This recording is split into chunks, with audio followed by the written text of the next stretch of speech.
Peter Lawson believed he had finally found the gentle companionship and shared purpose that had eluded him through a bitter divorce. But on a rainy morning in Chiang Mai in October 2024, after Fa had been gone for 3 weeks claiming to care for her sick mother, Pete logged into their joint bank account and discovered a balance of $47. The remaining funds, after systematic withdrawals, had drained his entire $310,000 retirement savings, including his monthly pension deposits, leaving him penniless at 67 years old in a foreign country with no family and no way home. Pete stared at the banking app on his phone, refreshing the screen repeatedly as if the numbers might change, as if this might be a technical error rather than the reality he was beginning to comprehend. He scrolled through the transaction history: daily withdrawals of 20,000 baht, the maximum ATM limit for the past 18 days. Larger online transfers to accounts he did not recognize. His September pension deposit of 2,400 Canadian dollars, which had arrived 2 weeks earlier, withdrawn in full 3 days after deposit. He tried calling Fa's number for the 100th time that morning. Still disconnected. He checked her, Facebook still deleted. He messaged her friends asking if anyone knew where she was. The few who responded claimed ignorance. She said she had to go home to take care of her mother. We don't know where she is now. Pete sat alone in their rented apartment, the small one-bedroom they had shared for 8 months, while supposedly saving money to open their family restaurant. The apartment felt hollow despite still containing their belongings. Fa's clothes remained in the closet. Her toiletries were in the bathroom. But Pete understood now that she was not coming back, that the restaurant had never been real, and that the woman he had trusted with everything had systematically taken everything he owned. But this story does not begin with an empty bank account and unanswered phone calls. It begins 11 months earlier, in a Chiang Mai cooking class, where a recently divorced Canadian accountant met a woman who seemed to share his love of Thai food and simple living, and failed to recognize that her gentleness was the first element of a carefully designed theft. Peter Lawson's divorce was finalized in November 2023, after a 2-year separation from his wife Susan. They had been married for 34 years, raised 3 children, and accumulated modest wealth through Pete's steady accounting career and careful financial management. But Susan had grown to resent Pete's introverted nature, his preference for quiet evenings over social events, his careful spending habits that she experienced as control rather than prudence. The divorce was bitter. Susan's lawyer had been aggressive, and the final settlement left Pete with approximately 350,000 Canadian dollars from their combined retirement savings, their house equity, and his share of various investments. Susan took her share and immediately purchased a condo in Victoria to be near their eldest daughter. Pete felt emotionally devastated and financially diminished. At 66, Pete recognized he could not afford to continue living in Vancouver on $350,000. Even with his small pension of 2,400 Canadian dollars monthly from government retirement benefits, the city's housing costs would deplete his savings rapidly. Pete began researching retirement destinations where his money would stretch further and where he might rebuild some form of meaningful life. Chiang Mai, Thailand appeared frequently in his research. The northern Thai city attracted retirees with its low cost of living, pleasant climate, rich culture, and established expat community. Pete visited Chiang Mai in December 2023 for a 2-week exploration and found the city appealing: affordable housing, good healthcare facilities, friendly locals, and a slower pace than Bangkok or Phuket. Pete decided to relocate permanently.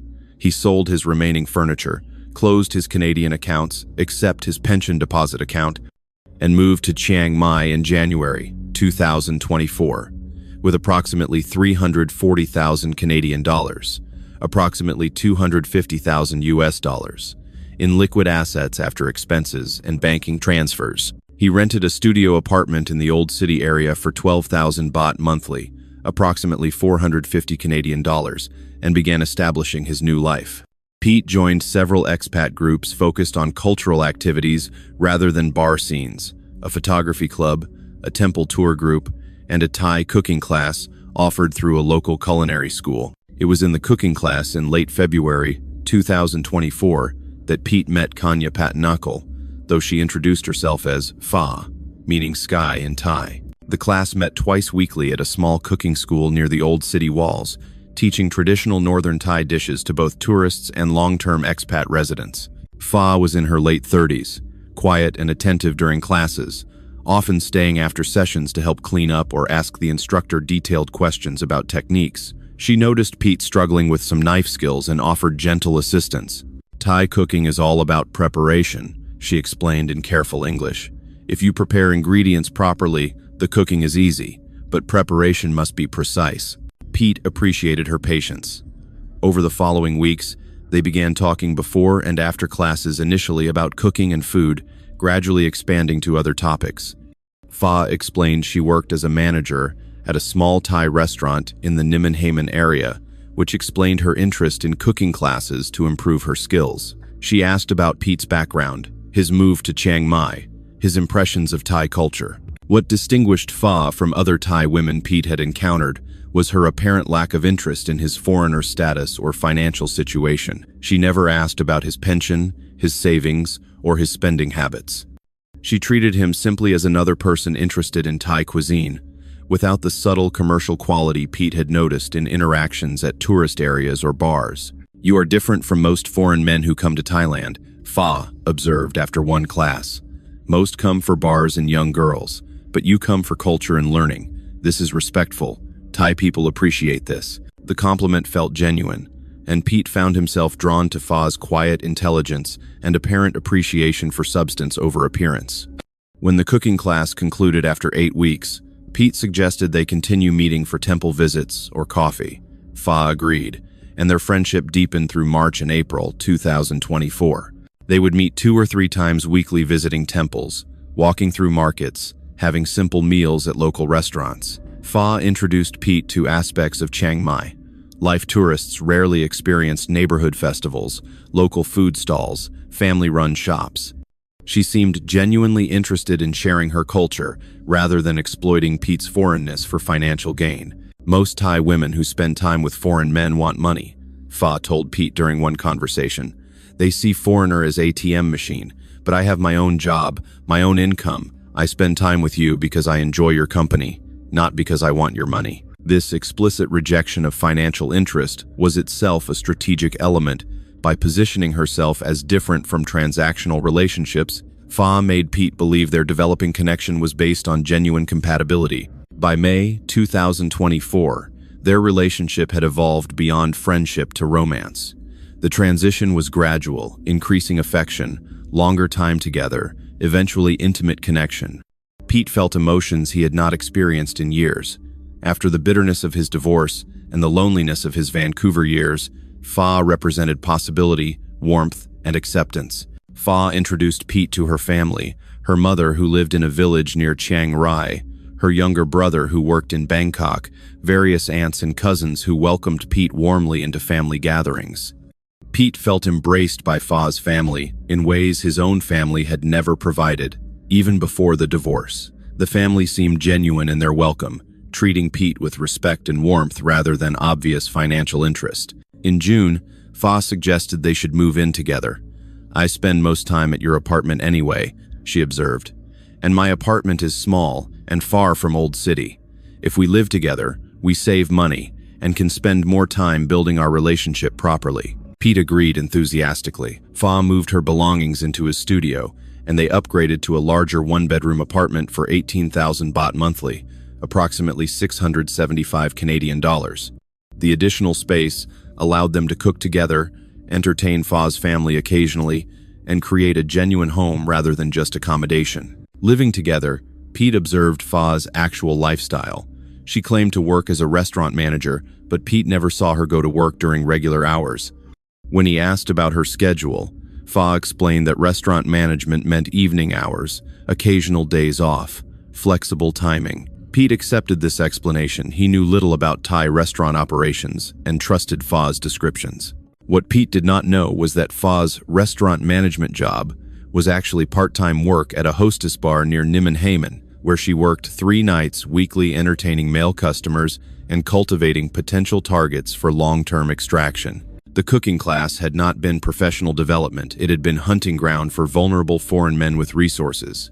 Through July and August, Fa began introducing her dream. She wanted to open her own small Thai restaurant serving authentic northern Thai food to both locals and discerning tourists. Not a bar or tourist trap, but a genuine family restaurant showcasing traditional recipes and warm hospitality. "I have worked in restaurants for 15 years, Fa explained. "I know this business. I understand what works and what fails. With right location and good food, a small family restaurant can be successful and provide good income for us." Pete found the dream appealing. It would give Fa entrepreneurial independence, provide social connection for both of them, and create a legacy project they could build together. More significantly, it aligned with Pete's self-image. As a prudent financial manager, he could apply his accounting expertise to ensure the business was properly structured and financially sound. "How much capital would be required?" Pete asked, his accountant instincts engaging. "For small restaurant, maybe 30 seats with basic kitchen equipment and 6 months operating reserve, approximately 2 million baht, Fa estimated. That is about 72,000 Canadian dollars. But I have some savings, maybe 500,000 baht from working many years. So I need to raise about 1,500,000 baht. This is possible through small business loan or maybe finding investor partner." Pete had 340,000 Canadian dollars in accessible assets. Investing 72,000 in a restaurant represented approximately 21% of his total wealth, significant but not reckless by investment standards. If the restaurant succeeded, it could provide ongoing income to supplement his pension. If it failed, he would still have substantial assets remaining. "I could provide the capital," Pete offered, "as an investment in our shared future. You manage operations, I handle financial oversight. We're partners building something together." Fa seemed hesitant. "Pete, that is very generous, but I don't want you to think I am like other Thai women who take foreign boyfriends' money. I want to do this properly, legal partnership, clear agreements, everything documented." "That's exactly what I want too," Pete assured her. "My background is accounting. I understand the importance of proper business structure. We'll set this up correctly, protecting both of us." Through September 2024, they developed business plans. Fa identified potential locations, Pete created financial projections, and they discussed menu concepts and operational strategies. Everything felt collaborative and genuine. Pete believed he was finally applying his professional expertise in a meaningful way, building something substantial with a partner who valued his contributions. Peter Lawson's story reveals how emotional manipulation, disguised as humble partnership, can devastate even financially careful people. If this resonates, subscribe for more investigations into sophisticated financial fraud, the exploitation of loneliness, and the real cost of trusting without verification. Understanding these patterns could protect you or someone you care about from Pete's devastating fate. In late September 2024, Fa raised a practical concern about the restaurant investment. "Thai business law," she explained, restricted foreign ownership. For a restaurant business serving primarily Thai customers, foreign ownership was complicated and required majority Thai ownership. "The best structure is to have business registered in my name as Thai citizen, with legal agreement documenting your investment and profit-sharing rights," Fa explained. "This is standard for foreign Thai business partnerships. My restaurant job taught me this from owners I worked for." Pete researched and found Fa's explanation was generally accurate regarding Thai business ownership restrictions. He consulted with an expat lawyer who confirmed that foreign participation in Thai businesses required either minority ownership or complex company structures that were expensive to establish and maintain. For a small family restaurant, having the Thai partner hold legal ownership with contractual protection for the foreign investor is common, the lawyer explained. "It's not ideal from asset protection perspective, but it's often the most practical approach for small businesses." But Pete's accountant background made him cautious about investing $72,000 in a business he would not legally own. He proposed a compromise. He would provide half the capital, 36,000 Canadian dollars from his savings, and they would seek a bank loan for the remainder. This would limit his exposure while still enabling the business to proceed. Fa agreed to this compromise, and they visited several Thai banks to discuss small business loans. But each bank required substantial collateral or co-signers that Fa could not provide. After 3 weeks of unsuccessful loan applications, Fa became visibly discouraged. "Maybe this dream is not possible," she said sadly. "Without full capital, We cannot secure a good location or purchase quality equipment. Maybe I should just continue working for others and forget about my own restaurant." Pete hated seeing Fa's disappointment. Over the following days, he reconsidered his position. They were building a life together. She had been consistently honest and supportive. She had introduced him to her family and integrated him into her life. He was being overcautious based on stereotypes about Thai women rather than assessing Fa as an individual. "I'll provide the full capital," Pete announced. 72,000 Canadian dollars.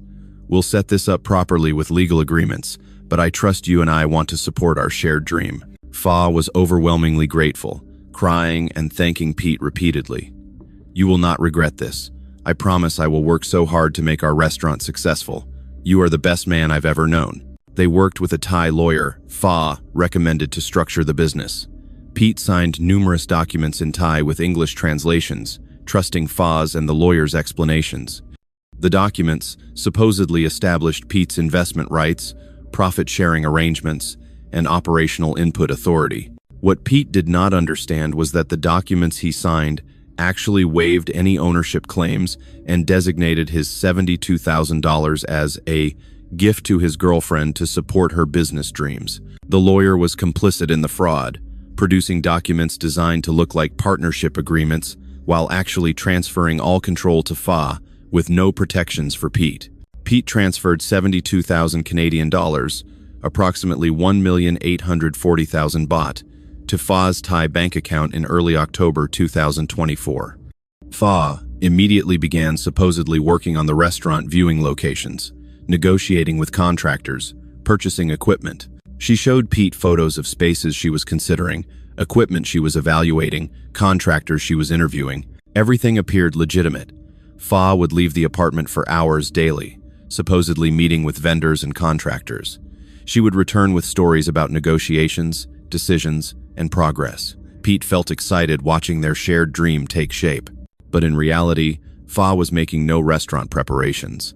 The photos she showed Pete were stock images or pictures of other restaurants she found online. The hours she spent working on the restaurant were spent at coffee shops, shopping malls, and her actual part-time bar job. The money Pete had transferred was being systematically withdrawn and moved to other accounts, approximately $30,000 sent to a man in Bangkok who was likely Fa's actual boyfriend, $20,000 withdrawn in cash over multiple transactions. The remainder moved through various Thai bank accounts. During this same period, Fa introduced another suggestion: they should consolidate their finances for easier household management. "We are building a life and business together," she observed. "It makes sense to have shared account where our income goes and household expenses come from, more simple than maintaining separate accounts." Pete was initially resistant. His accountant training made him instinctively cautious about combining finances. But Fa framed the suggestion carefully. "I'm not asking for your money. I just want us to manage our life together efficiently. You have control, I have control. We both see everything. This is partnership." Pete eventually agreed, opening a joint account at Bangkok Bank. He transferred approximately 235,000 Canadian dollars into this account, essentially his remaining liquid assets after the 72,000 restaurant investment and his living expenses. His pension deposits would also go into this account. "Now we are truly partners," Fa said, embracing Pete. "Everything we have, we share. This is real partnership, not like separate foreigners who never really trust their Thai wives." Through October, the joint account experienced regular withdrawals that Fa attributed to restaurant preparation costs, contractor deposits, equipment purchases, permit fees. Pete trusted these explanations without demanding detailed receipts or documentation. After all, he had provided the capital specifically for restaurant development. Of course, there would be ongoing expenses as the project progressed. In late October, Fa announced that her mother had become seriously ill, heart problems, requiring immediate hospitalization in Chiang Rai. Fa needed to go to her village to coordinate care and be with her family during this crisis. "The timing was terrible," Fa explained, "because the restaurant was at a critical phase, but family came first. I will be gone, maybe 2 weeks, possibly 3, Fa said. "I'm so sorry to leave during restaurant preparation, but my mother is only family I have. I must go." "Of course you must go," Pete assured her. "Family is most important. I'll manage things here. Take care of your mother. I'll be fine." Fa left for Chiang Rai on October 25, 2024. She took a bus because she claimed her mother's village was difficult to reach and required multiple connections. Pete offered to come along, but Fa insisted he should stay. There was nothing Pete could do to help in the village. Her family would feel uncomfortable hosting a foreigner during a medical crisis, and someone needed to maintain their apartment. Over the first week of Fa's absence, communication was sporadic. She would send brief text messages, apologizing for being difficult to reach, explaining that hospital visits and family obligations kept her busy. Pete was understanding, though he missed her and felt concerned about her mother's health. During the second week, communication ceased almost entirely. Pete would send messages asking about her mother's condition and receive no response for days. When Fa finally responded, her messages were brief and vague. "Everything is complicated. Mother is still sick. I need more time here." Pete tried calling, but the calls would not connect. The phone would ring once and then disconnect. He tried messaging on Line app and found he was suddenly unable to send messages to Fa's account. He checked Facebook and discovered Fa's account had been deleted. By the third week, Pete had heard nothing from Fa for 5 days. He was genuinely worried not about his money, but about Fa's safety and her mother's health. He contacted Fa's brother in Bangkok, whose number Pete had from family gatherings. The brother claimed to know nothing about their mother being sick and said he had not heard from Fa in weeks. On November 8th, 3 weeks after Fa's departure, Pete logged into their joint Bangkok bank account to check the balance. The number displayed made no sense. 47 Canadian dollars. Pete refreshed the page repeatedly, certain this was an error, but it was not an error. The transaction history showed systematic daily ATM withdrawals of 20,000 baht, the maximum daily limit for the past 18 days. Larger transfers to accounts Pete did not recognize. His September pension deposit of 2,400 Canadian dollars withdrawn in full. Every accessible dollar systematically extracted while Pete waited for Fa to return from caring for her supposedly sick mother. Pete tried calling Fa's number again. The recorded message indicated the number was no longer in service. He messaged her friends and family members asking if anyone knew where she was. Most did not respond. One friend finally replied, "Fa said she had to leave Thailand for family emergency. I think she is in Malaysia now with her boyfriend." Pete sat in their apartment, the apartment he was now solely responsible for paying, and felt his reality disintegrating. The joint account drained. The restaurant investment gone. Fa disappeared. 310,000 Canadian dollars, his entire retirement savings, plus his pension deposits, systematically stolen over the past month, while Pete trustingly waited for his partner to return from family crisis. Pete spent the first 72 hours after discovering the theft in shock, unable to fully process the scale of the deception. He kept checking the bank account, certain that the balance would correct itself, that this was some terrible misunderstanding that would be resolved when Fa returned. But Fa did not return. Her phone remained disconnected. Her Facebook account stayed deleted. Her friends and family claimed either ignorance of her location or simply refused to respond to Pete's increasingly desperate messages. Pete contacted Bangkok Bank to report the theft. A bank officer reviewed the account and delivered devastating news. "Sir, this is joint account. Both account holders have full authority to make withdrawals and transfers. The transactions were completed using authorized access. From banking perspective, these are legitimate transactions, not theft." "But she took everything," Pete protested. "My entire retirement savings, $310,000. She drained it systematically while lying about where she was." "We understand, sir. But joint account means both parties have full access. We cannot determine if transactions were authorized by you or not authorized by you. This is not banking matter, this is personal matter between you and other account holder." Pete contacted the Thai police. 2 officers took his report with expressions suggesting this was not an unfamiliar story. They explained that from a legal perspective, withdrawing money from a jointly owned account was not criminal theft. She had legal right to access joint account, one officer said. "If you gave her that right, she can use it. For criminal case, we need to prove she took money she had no legal right to access. Joint account means she had legal right." "What about fraud? She lied about her mother being sick. She pretended to be investing in a restaurant. She deceived me to gain access to my money. We will investigate and file report, but proving fraud is difficult. She can say she did plan restaurant and it failed. She can say her mother was sick. You gave her money voluntarily. We cannot prove she had criminal intent from beginning. Pete hired a lawyer recommended by a Chiang Mai expat group. The lawyer reviewed Pete's situation and confirmed what Pete was beginning to understand. Your money is essentially unrecoverable. The joint account gave her legal access. The restaurant investment was documented as a gift in the paperwork you signed. From legal perspective, she committed no crime. She received money you voluntarily provided and withdrew money from accounts she had legal access to. But she stole from me, Pete insisted, his voice breaking. Morally, yes. Legally, no.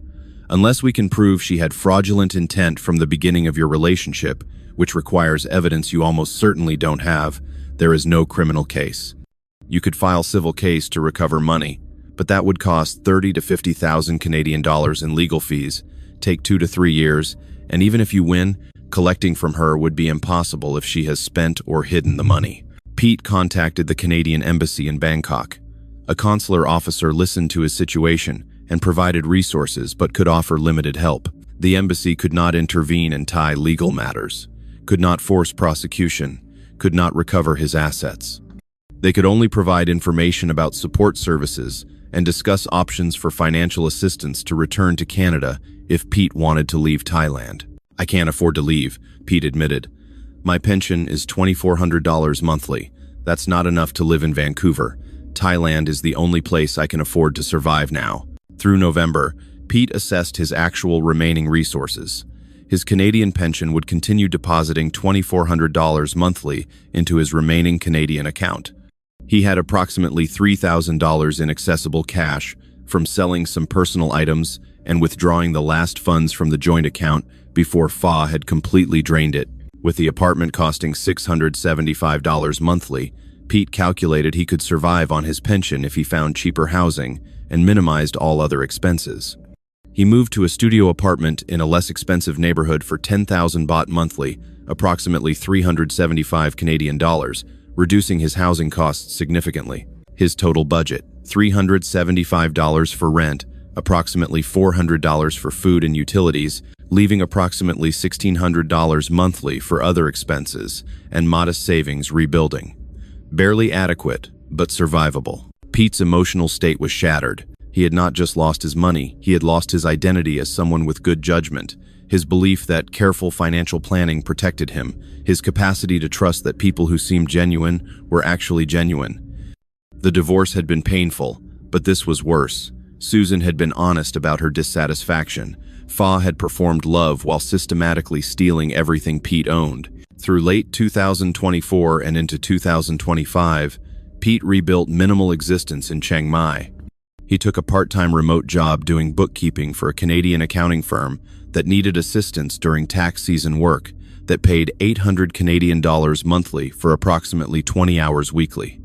Combined with his $2,400 pension, Pete's total income became $3,200 monthly, barely adequate but allowing modest savings rebuilding. He joined an expat support group for men who had lost money to Thai partners. The group met weekly at a Temple coffee shop, and Pete found familiar patterns in their stories. Foreign retirees who had trusted romantic partners, provided access to bank accounts, invested in businesses registered in Thai names, and been systematically robbed through legal mechanisms that left them with no recourse. The joint account scam is particularly effective, one British man explained, because you're voluntarily giving access. She doesn't need to steal your passwords or forge anything. You literally provide her with legal authority to take everything, and once it's in a joint account, it's nearly impossible to prove theft. Pete began warning newly arrived expats about Pha's specific tactics: the cooking class meet cute, the extended period of refusing financial help to establish false trustworthiness, the family introductions to create emotional anchor, the restaurant dream to justify large investment, the joint account consolidation for easier management, the fabricated emergency to cover systematic theft. The most important warning, Pete would tell expats in forums and at support group meetings, is that joint accounts provide no protection. The moment you add someone to your account, they have full legal access to everything. It doesn't matter what verbal agreements you have. It doesn't matter what you believe the money is for. Legal access means they can withdraw everything, and you have no recourse. Never, ever create joint accounts with someone you haven't known for years and thoroughly verified. His warnings reached hundreds of expats through online forums and support groups. Several people contacted Pete thanking him for warnings that had made them recognize similar patterns: partners pushing for joint accounts, business investments in Thai names, rapid relationship progression with family integration. Pete's relationship with his 3 children in Canada was strained by what remained unspoken: that they had warned him about moving to Thailand so soon after the divorce, that they had expressed concern about his vulnerability to exploitation, and that he had dismissed their concerns as overprotective. They maintained monthly video contact, but the warmth was diminished, replaced by uncomfortable awareness of Pete's permanent poverty.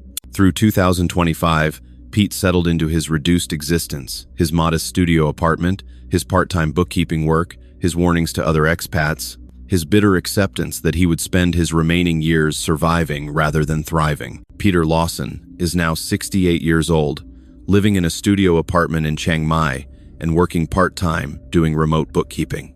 The 340,000 Canadian dollars he brought to Thailand after his divorce has been reduced to approximately 310,000 lost to Pha's systematic theft, 27,000 spent on living expenses before the theft. His subsequent year of careful saving has rebuilt his emergency fund to approximately $18,000. He never recovered any money. Pha was never found, never prosecuted, never held accountable. She operated under what was likely a false surname, liquidated Pete's assets through legal joint account access, and disappeared possibly to Malaysia with another man, possibly still in Thailand, under a different name targeting different victims. Pete has not attempted another romantic relationship. The betrayal destroyed his capacity to trust, his belief in his own judgment, his hope that genuine companionship was possible in his retirement years.